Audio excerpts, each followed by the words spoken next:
ako sa Friday. Sa tingin mo, double pay yun? Hindi ko alam pero depende kay sir kung papasukin niya tayo.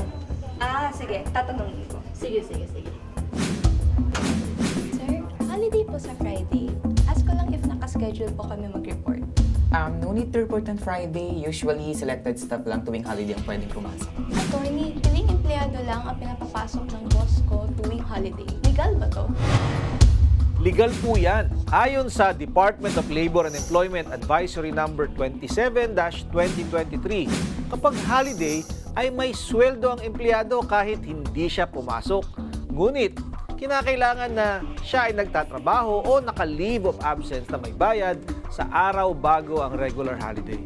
Kung ang araw na sinusundan ng regular holiday ay araw na walang pasok sa kumpanyang kanyang pinapasukan o nakatakdang araw ng kanyang pahinga, nararapat itong bayaran ng holiday pay kung sila ay nagtrabaho o naka-leave of absence sa araw na sinusundan ng araw ng walang pasok o araw ng pahinga.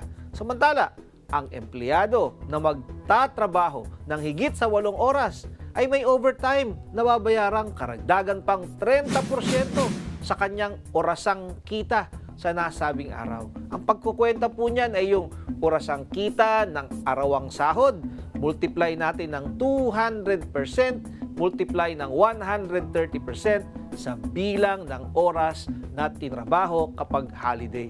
Kaya po, pwedeng piliin lamang ng employer ang empleyado na papapasukin niya sa araw ng holiday dahil makakatanggap ang mga empleyadong ito ng holiday pay.